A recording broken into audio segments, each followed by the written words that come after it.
रामायण कथा हनुमान राक्षस युद्ध। सीता से विदा लेकर जब हनुमान चले तो वे सोचने लगे कि जानकी का पता तो मैंने लगा लिया, उनको रामचंद्र जी का संदेश देने के अतिरिक्त उनसे भी राघव के लिए संदेश प्राप्त कर लिया। अब शत्रु की शक्ति का भी ज्ञात कर लेना चाहिए। राक्षसों के प्रति साम दाम और भेद नीति अपनाने से लाभ होना नहीं है, अतः मुझे यहाँ दंड नीति अपनाने के लिए अपने पराक्रम का प्रदर्शन करना ही उचित जान पड़ता है। ऐसा सोचकर उन्होंने अशोक वाटिका को विध्वंस करने का विचार किया, जो रावण के अत्यंत प्रिय थी। उन्होंने विचार किया, जब वह अपनी प्रिय वाटिका को उजड़ने का समाचार सुनेगा तो अवश्य क्रोध होकर अपने वीर सैनिकों को मुझे पकड़ने के लिए या मारने के लिए भेजेगा। यह विचार आते ही वे वाटिका के सुंदर वृक्षों को तोड़ने तथा उखाड़ने, जलाशयों को मथने और पर्वतों शिखरों को चूर चूर करने लगे। थोड़ी ही देर में वाटिका ऐसे जान पड़ने लगी मानो वह दवानल से झुलस गई हो। सुंदर सरोवरों में मणिमय स्फटिक घाटों टूटकर मलबे में परिवर्तित हो गए हो। वाटिका में बनी अट्टालिकाएं भी विध्वंसक हाथों से न बच सकी। इस प्रकार उन्होंने अशोक वाटिका को शोक वाटिका बना दिया। सब पक्षी घोंसले से निकलकर आकाश में मंडराने लगे। जो राक्षसियाँ रात भर सीता पर पहरा देते देते सो गई थी, वे भी अब इस शोर को सुनकर जाग गई है और उन्होंने चकित होकर अशोक वाटिका की दुर्दशा को देखा। वे दौड़ी हुई रावण के पास जाकर बोली, हे राजन, अशोक वाटिका में एक भयंकर बानर घुस आया है। उसने सब वृक्षों को तोड़कर तहस नहस कर दिया है। सरोवर के घाटों तथा अट्टालिकाओं को भी तोड़कर कूड़े का ढेर बना दिया है। जब हमने उसे भगाने का प्रयत्न किया तो वह हमारे ऊपर झपट पड़ा। बड़ी कठिनाई से हम प्राण बचाकर आपके पास तक पहुंच पाए हैं। उस दुष्ट वानर ने तो जानकी के साथ भी न जाने क्या वार्तालाप किया है। हमें उससे बहुत भय लगता है, कहीं वह सीता को भी जान से न मार डाले। यह समाचार सुनकर रावण प्रज्वलित सीता की भांति क्रोध से जल उठा।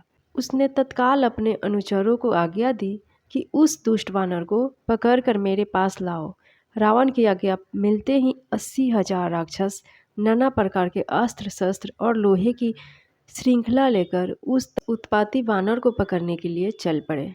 विचित्र गदाओं, परिधाओं आदि से युक्त वे वेगवान राक्षस अशोक वाटिका के द्वार पर खड़े हुए। वानर वीर हनुमान जी पर चारों ओर से इस प्रकार झपटे मानो पतंगे आग पर टूट पड़े हो। तब पर्वत के समान विशाल शरीर वाले तेजस्वी हनुमान ने ऊंच स्वर में घोषणा की, महाबली श्री राम तथा लक्ष्मण की जय हो। श्री राम के द्वारा सुरक्षित राजा सुग्रीव की भी जय हो। मैं महापराक्रमी कौशल नरेश श्री रामचंद्र जी का दास हूँ। मेरा नाम हनुमान है। मैं वायु का पुत्र, शत्रुओं का संहार करने वाला हूँ। तुम मेरे पराक्रम का सामना नहीं कर सकते। मैं लंकापुरी को तहस नहस कर डालूंगा। राक्षसों ने उन्हें चारों ओर से घेर लिया और उन पर बर्छे, भाले तथा पत्थर फेंकने लगे। यह देखकर क्रोध हो हनुमान ने कुछ की लातों घूंसों से पिटाई की और कुछ को अपने नाखूनों तथा दांतों से चीर डाला। बड़े बड़े योद्धा इस मार की ताव न सहकर छत बिछत होकर भूमि पर गिर पड़े। जो अधिक साहसी थे वे प्राणों का मोह त्याग कर हनुमान पर टूट पड़े। तभी उन्होंने एक छलांग लगाई और तोरण द्वार से एक लोहे की छड़ निकाल ली। फिर उस छड़ से उन्होंने वह मार काट मचाई कि बहुत से योद्धा तो वहीं खड़े रहे और शेष प्राण बचाकर वहां से भाग निकले और रावण के पास पहुँचे। जब रावण ने इन राक्षसों की ऐसी दशा देखी तो उसका क्रोध भड़क गया। उन्होंने प्रहस्त के पुत्र जम्बवाली को बुलाकर कहा, हे वीर श्रेष्ठ, तुम जाकर उस बानर को पकड़ कर ले आओ। यदि वह जीवित न पकड़ा जा सके तो उसे मार डालो। मुझे तुम्हारे बल पर पूरा विश्वास है कि तुम इस कार्य को भली भांति कर सकते हो। रावण की आज्ञा पाकर जम्बवाली अस्त्र शस्त्रों से सुसज्जित हो रथ पर सवार होकर हनुमान से युद्ध करने के लिए चल पड़ा। जब उसने उन्हें तोरण द्वार पर बैठे देखा तो वह दूर से ही उन पर तीक्ष्ण बाण चलाना शुरू कर दिया। जब कुछ बाण पवन पुत्र के शरीर को छेदने लगे तो उन्होंने पास पड़ी हुई एक पाषाण शिला को उखाड़कर जम्बवाली की ओर निशाना साधकर फेंका। उस विशाल शिला को अपने ओर आते देख उस वीर राक्षस ने फुर्ती से 10 बाण छोड़कर उसका चूर चूर कर दिया। जब हनुमान ने उस शिला को इस प्रकार टूटकर बिखरते देखा तो उन्होंने तत्काल एक विशाल वृक्ष को उखाड़कर राक्षसों पर आक्रमण करना आरंभ कर दिया, जिससे बहुत से राक्षस मरकर और कुछ घायल होकर वहीं धराशायी हो गए। अपने सैनिकों को इस प्रकार मरते देख जम्वाली ने एक साथ 4 बाण छोड़कर उसका वृक्ष काट डाला और फिर 10 बाण छोड़कर हनुमान को घायल कर दिया। जब हनुमान के शरीर से रक्त धारा प्रभावित होने लगी तो उन्हें बहुत क्रोध आया और वे एक राक्षस से लोहे का मुसल छीनकर जम्वाली पर उससे धराधर आक्रमण करने लगे। उससे उसके घोड़े मर गए, रथ चकनाचूर हो गया और वह स्वयं भी निष्प्राण होकर पृथ्वी पर जा पड़ा। जम्वाली के वध का समाचार पाकर निशाचर राज रावण को बहुत क्रोध आया।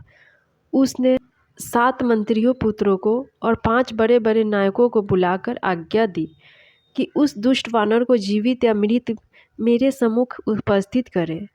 राक्षस राज की आज्ञा पाते ही 7 मंत्री पुत्र और 5 नायक नाना प्रकार के शस्त्रों से सुसज्जित असंख्यक राक्षस सुभटों की एक विशाल सेना लेकर वो अशोक वाटिका की ओर चल पड़े। इस शत्रु सेना को आते देख पवन पुत्र हनुमान ने किटकिटाकर बड़ी भयंकर गर्जना की। इस घनघोर गर्जना को सुनते ही अनेक सैनिकों ने भय से ही मूर्छित हो पृथ्वी पर गिर पड़े। अनेक के कानों के पर्दे फट गए। कुछ ने हनुमान का भयंकर रूप और मृत राक्षसी वीरों से पटी भूमि को देखा तो उनका साहस छूट गया और वे मैदान से भाग खड़े हुए। अपनी सेना को इस प्रकार पलायन करते देख मंत्री पुत्रों ने हनुमान पर बाण की बौछार आरंभ कर दी। बाणों के आघात से बचने के लिए हनुमान आकाश में उड़ने लगे और शत्रुओं को भ्रमित करने लगे। आकाश में उड़ते बानर वीर पर सेना नायक ठीक से लक्ष्य नहीं साध पा रहे थे। इसके पश्चात वे भयंकर गर्जना करते हुए राक्षस दल पर ब्रज की भांति टूट पड़े।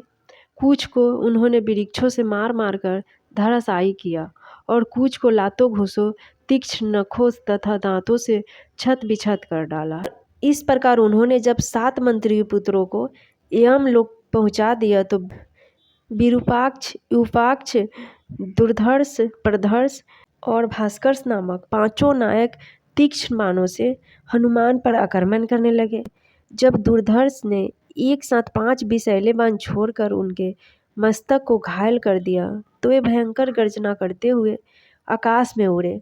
दुर्धर्ष की भी उनका अनुसरण करना हुआ आकाश में उड़ा और वहीं से उन पर बाणों की वर्षा करने लगा। यह देखकर दांत किटकिटाते हुए पवन पुत्र दुर्धर्ष के ऊपर कूद पड़े। इस प्रत्याशित आघात को न सह पाने के कारण वह तीव्र वेग से पृथ्वी पर गिरा। उसका सिर फट गया और वह मर गया। दुर्धर्ष को इस प्रकार मारकर हनुमान ने एक शाखों का वृक्ष उखाड़कर ऐसी भयंकर मारकाट मचाई कि वे चारों नायक भी अपनी सेनाओं सहित धराशायी हो गए। कुछ राक्षस अपने प्राण बचाकर बेतहास दौड़ते हुए रावण के दरबार में पहुंच गए और वहां जाकर उससे सब योद्धाओं के बारे में जानने का समाचार दिया। जब रावण ने एक अकेले वानर के द्वारा इतने पराक्रमी नायक तथा विशाल सेना के विनाश का समाचार सुना तो उसे बड़ा आश्चर्य और क्रोध हुआ। उसने अपने वीर पुत्र अक्षय कुमार को एक विशाल सेना के साथ अशोक वाटिका में भेजा। अक्षय कुमार ने हनुमान को दूर देखते ही उन पर आक्रमण कर दिया। अवसर पाकर जब जम्वाली ने उसके समस्त अस्त्र शस्त्रों को छीन कर तोड़ डाला तो अक्षय कुमार उनसे मल्ल युद्ध करने के लिए भिड़ गया, परंतु वह हनुमान से पार न पा सका। हनुमान ने उसे पृथ्वी पर से इस प्रकार उठा लिया जिस प्रकार गरुड़ सर्प को उठा ले जाता है। फिर दोनों हाथों से बल लगाकर मसल डाला जिससे उसकी हड्डियां पसलियां टूट गई और वह चित्कार करता हुआ यमलोक चला गया। जब रावण ने अपने प्यारे पुत्र अक्षय कुमार की मृत्यु का समाचार सुना तो उसे बहुत बुरा दुख हुआ। उसके क्रोध का अंत न रहा। उसने अत्यंत कुपित होकर अपने पराक्रमी पुत्र मेघनाद को बुलाकर कहा, हे मेघनाद, तुमने घोर तपस्या करके ब्रह्मा से जो अमोघ अस्त्र प्राप्त किए हैं उनके प्रयोग का समय आ गया है। जाकर उस बानर को मृत्यु दंड दो जिसने तुम्हारे वीर भाई और बहुत से राक्षस योद्धाओं का वध किया है। पिता की आज्ञा पाकर परम पराक्रमी मेघनाथ भयंकर गर्जना करता हुआ हनुमान से युद्ध करने के लिए चला।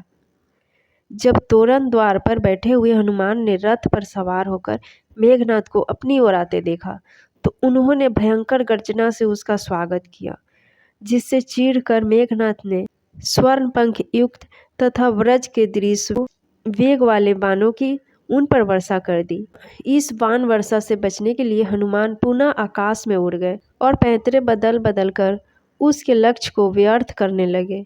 जब मेघनाथ के सारे अमोघ अस्त्र लक्ष्य भ्रष्ट होकर व्यर्थ जाने लगे तो वह भारी चिंता में पड़ गया।